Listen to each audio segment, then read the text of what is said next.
আসসালামু আলাইকুম ভিউয়ার্স, কেমন আছেন সবাই? আমার চ্যানেল আরাফাত হ্যান্ডিক্রাফটে আপনাদের সবাইকে স্বাগতম। বরাবরের মতন আজকেও একটা নতুন ভিডিও নিয়ে চলে এসেছি আপনাদের সাথে। কিভাবে এই জিনিসটা তৈরি করেছি সেটাই আজকে আপনাদের সাথে শেয়ার করব। তো কথা না বাড়িয়ে চলুন শুরু করা যাক। আমি এখানে কাগজ নিয়ে নিয়েছি, এটা মোটা কাগজ নিয়ে নিয়েছি। আপনারা যে কোনো মোটা কাগজ দিয়ে কিন্তু তৈরি করতে পারেন। এটাকে আমি অর্ধেক চাঁদের মতন করে কেটে নিয়েছি আর তারার শেপে 3টা করে নিয়েছি। আশা করছি এটা আপনারা বুঝতে পেরেছেন কিভাবে করবেন।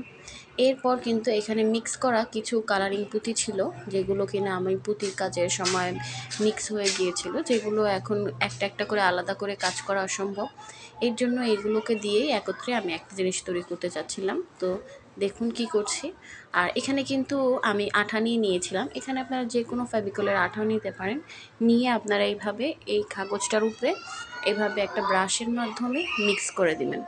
এতে করে আপনাদের বেশি সময় লাগবে না এবং সুন্দর মতন জিনিসগুলো পুঁতি যখন বসাবেন তখন সুন্দর মতন এটা বসে যাবে। এরপর কিন্তু কিছু পুঁতি একত্রে এভাবে নিয়ে কিন্তু আমরা ঢেলে দিচ্ছি। তো ক্যামেরাটা ভুলবশত আমি চালু করতে ভুলে গিয়েছিলাম, যার কারণে কিন্তু প্রথম থেকে কিন্তু আপনাদের দেখাতে পারছি না।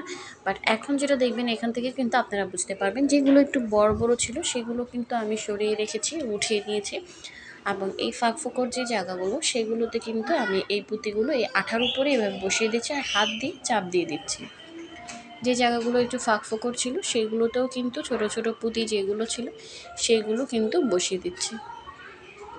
আশা করছি বিষয়টা বুঝতে পেরেছেন। আর ভিডিওটা কিন্তু প্রথম থেকে শেষ অবধি দেখবেন, তাহলে কিন্তু সুন্দর মতন এই জিনিসটা আপনারা শিখতে পারবেন এবং দেখতে পারবেন।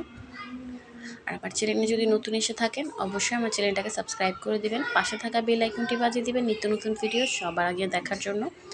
আর আমার চ্যানেলে এরকম পুঁতির অনেক ধরনের কাজ আছে, যেগুলো দেখে কিন্তু আপনারা পুঁতির কাজও শিখতে পারবেন।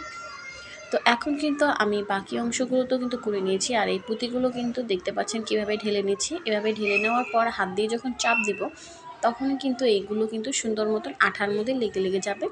আর বাড়তি যে জায়গাগুলো খালি থাকবে সেই জায়গাটার মধ্যেও কিন্তু পরবর্তীতে আবারও আমি পুঁতিগুলো দিয়ে ভরাট করে দিব। আশা করছি বিষয়টা বুঝতে পেরেছেন কিভাবে করছি। আর হ্যাঁ, এই কাজটা করার সময় কিন্তু তাড়াতাড়ি করতে হবে, কারণ যেহেতু কাগজের মধ্যে আমরা আঠা লাগাচ্ছি এর জন্য কিন্তু আমাদের আঠাটা তাড়াতাড়ি শুকিয়ে যাবে। আর তাড়াতাড়ি যদি আমাদের শুকিয়ে যায় আর এরপর যদি আমরা আঠাটার উপরে পুঁতি দিই তাহলে কিন্তু এটা থাকবে না, খুলে পড়ে যাবে। এর জন্য আঠা ভেজা ভেজা অবস্থায় কিন্তু পুঁতিগুলো কিন্তু আমাদের এখানে দিতে হবে। বাড়তি কাজগুলোও করে নিচ্ছি, যে কোনার সাইডটা বাকি ছিল সেগুলো করে নিচ্ছি। আশা করছি বিষয়টা বুঝতে পেরেছেন কিভাবে করেছি। আর এরই সাথে কিন্তু এটা আমাদের কমপ্লিট হয়ে গেছে। আর এভাবে কিন্তু তারাগুলোও তৈরি করে নিব। 2টা তৈরি করে নিয়েছি, এখন বাকি একটা আপনাদের মাঝে শেয়ার করে দিচ্ছি। দেখতে পাচ্ছেন কিভাবে করছি, কোনাগুলোও কিন্তু সুন্দর করে করে দিতে হবে। আর এইখানে কোনো কালার ম্যাচিং করার কোনো প্রয়োজন নেই, আপনি যেরকম ইচ্ছে সেরকমভাবে দিতে পারেন। আর এটা কিন্তু খুব অল্প সময়ের মধ্যেই তৈরি হয়ে যায় আর বেশি সময়ও লাগে না। তো এরকম পুঁতি যাদের ঘরে এক্সট্রা থেকে যায়, যারা পুঁতির কাজ করেন বা এমনিতেই থেকে যায়, তারা কিন্তু চাইলে এইভাবে কিন্তু একটা সুন্দর করে করে নিতে পারেন। এরপরে কিন্তু আমি এরকম পুঁতি দিয়ে কিন্তু লম্বা লম্বা দড়ির মতন করে নিয়েছি, যেগুলোর মধ্যে কিনা আমি তারাগুলো লাগাবো। এখানে আমি একটু বড় করে নিয়েছি, চাইলে আপনারা একটু ছোট করেও নিতে পারেন।